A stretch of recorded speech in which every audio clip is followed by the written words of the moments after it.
What's up? It's 3 in the morning. Lake Charles. Bear with me, this is gonna be really loud.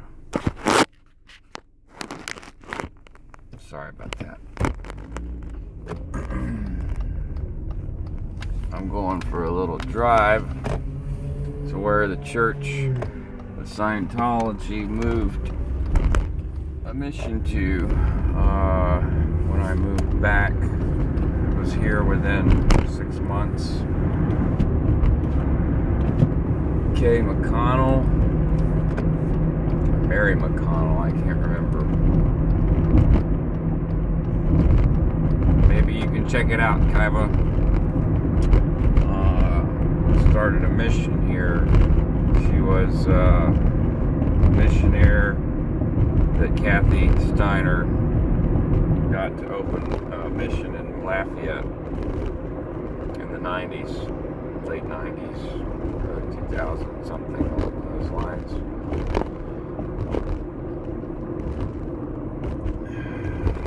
It's very it's abnormal to be driving around at this hour in the city that I live in. My dad used to say, hey, nothing good happens after midnight. And he's pretty well right about that. But if you've lived in a city, you can drive any damn time you want to. No one gives you any weird looks or anything.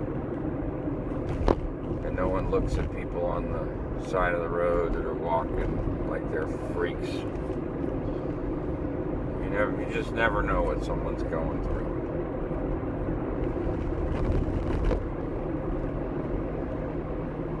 That was one thing that I did like about LA besides the food is it's a double-edged sword. People didn't care people didn't I don't know if it was that people didn't judge you or that they just didn't care. Maybe a little both.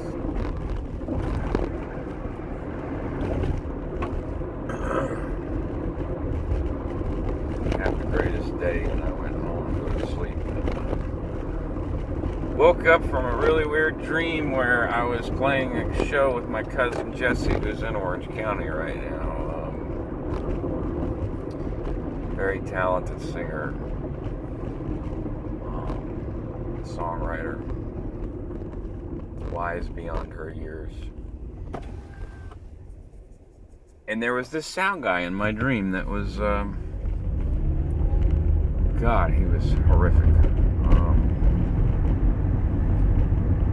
And that's what woke me up. It was like a nightmare. I was like, oh my God, I gotta deal with this kind of a sound guy. So I've been a sound guy for a long time, and I know a good one when I see one, and I know a bad one when I see one. And this guy was not a very good sound guy. But anyways, getting close now to where the mission was.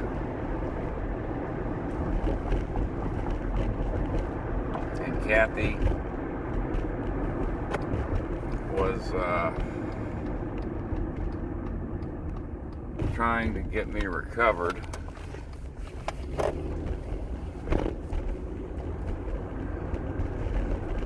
Oh, this is a one-way. I'm going to have to go around the block. Kathy Steiner was trying to recover me for anything. A mission,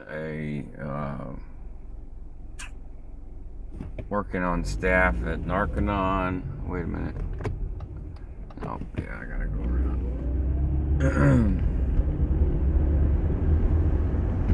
Working on staff as a purification IC or a counselor, a drug counselor, entrance counseling at Narconon in Baton Rouge.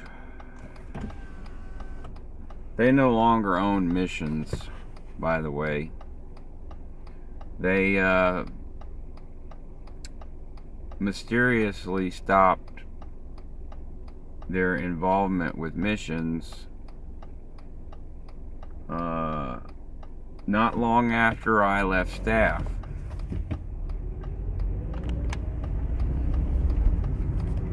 So they kind of went behind the scenes with the pseudo Scientology, but they weren't giving it away that it was Scientology. In other words, Narconon. So this is where the Church of Scientology in Lake Charles, Louisiana was. This was it. They had a purif in there, they had a course room, they had everything that a mission is supposed to have, because you cannot open a mission without this extensive, checklist, and also, let's not forget, all of the materials. Multiple copies of. It's a huge sale. It's just sales. So it's right next to the post office, which was great for their BMO, I suppose. If you don't know what that is, that's bulk mail officer.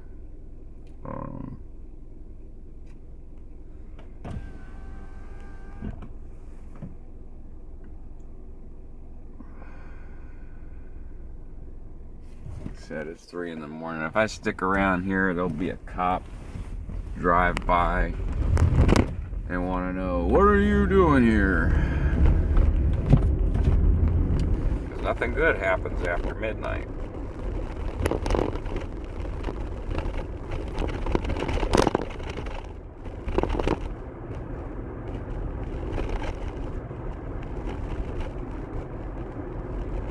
McConnell, I believe, was the last name of the lady and gentleman who had the Lafayette mission and Lake Charles mission. I have no idea if they're still involved in Scientology.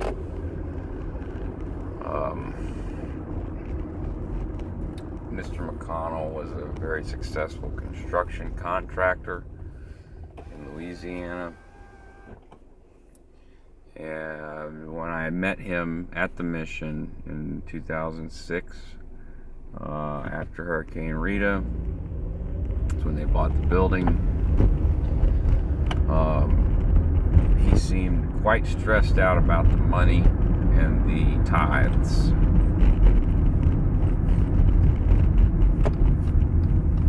Of course, it was all for the greatest good, for the greatest number, is what I remember hearing. So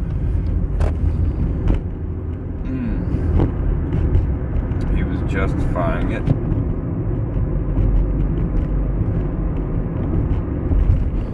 So listen, this is what I'm wanting to do, and I'll make another video just to post on Patreon, I guess. There's a building that I have access to that I showed you last week. And it's been donated for the purposes of recreating life on staff. And it's on our street that is just really long street. Looks pretty metropolitan. It's been updated. And I'm gonna park over here by my buddy's taco stand. The guy I went to high school with. Actually, Travis, my brother, he went to school with him. I just met him through Travis. Brett Starnes has Travis, you watch all my videos, but this is Brett's place. Sloppy's downtown. I'm so proud of him.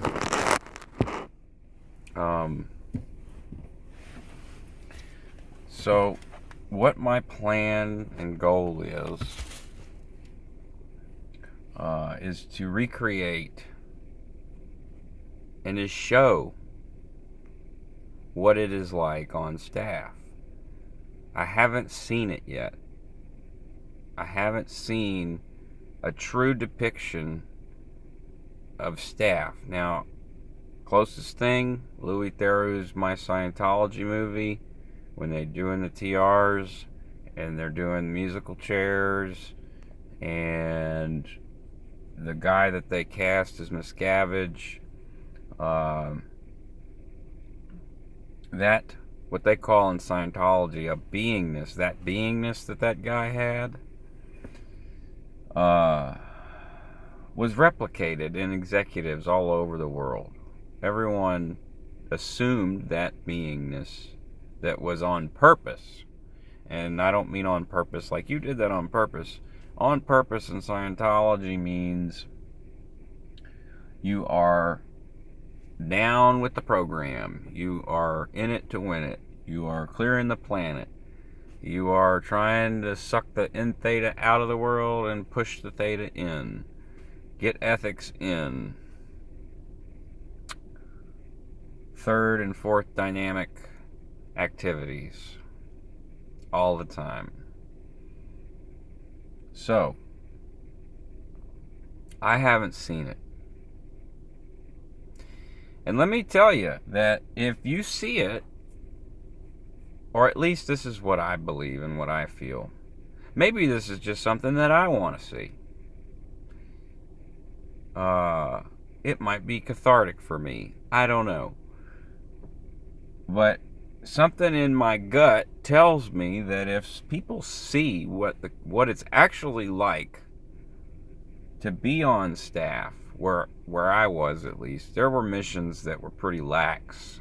Like, I can understand actually people being a little skeptical of the conditions that I describe on a mission staff, because there's a lot of missions that were ho-hum Scientology missions, okay? Namby-pamby, panty-waist dilettante missions, KSW. We were held to a higher standard. I talked to an ex-Scientologist. Well, no, she's just an inactive Scientologist. Can't mention her name. Her father's in the Sea Org. And I disconnected from her tonight because of that. I don't want her to... I didn't know she was still a Scientologist. But here's the funny thing. She didn't know that I was a Scientologist. And this was a girl that was in one of these celebrity networks that I was, as an FSM, given carte blanche to hang out with. When I say carte blanche, I mean as long as I was there to promote Scientology and get people into Scientology in that network of friends, of people, it was okay that I go to parties. It was okay that I set up gigs. And I was supervised and questioned and constantly, well, what exactly is happening and where exactly is this going to be and what time are you going to be there and what time will you be back, and let me get a list of names of potential FSM, potential people that we can get in, and let's get their numbers and let's get all this stuff. So when she said, I didn't know you were a Scientologist, it kind of blew my mind a little bit, because her boyfriend was a Scientologist. Her boyfriend come and played the open mic nights. She'd come to the open mic nights and I was there. I played the open mic nights, but it occurred to me that there might be a lot of people who didn't even know that I was a Scientologist in these networks that I was part of, and that was probably the idea. This was a pet project of CC Int by way of Rachel Miner, who had been conned into it by Kathy Steiner, Who their connection, who the hell knows? I don't know how they got hooked up. I don't know how Kathy met Rachel, because Kathy was never on lines, as far as I know, at CC or Tom. More than likely, the DSA at CCN was in comm talking to missionaries,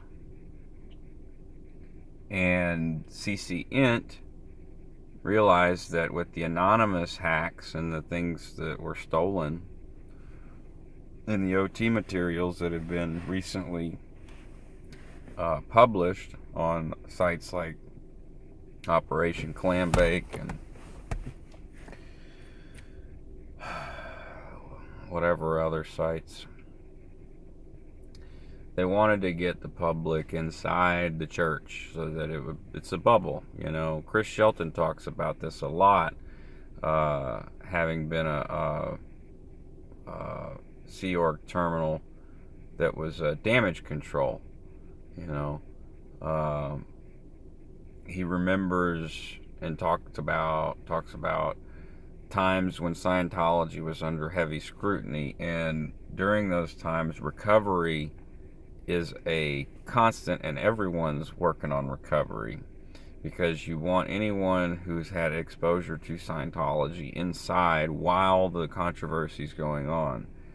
Afterwards, not so much of a big deal. When things cool down, people can be, you know, freelance, public, indie Scientologists, and whatever. But you didn't, at that time, you know, the internet was still relatively new. It wasn't new, but it was worth their time and effort to get people back in and on services, on lines, to prevent blows, to protect your GI, gross income, and to keep the field active.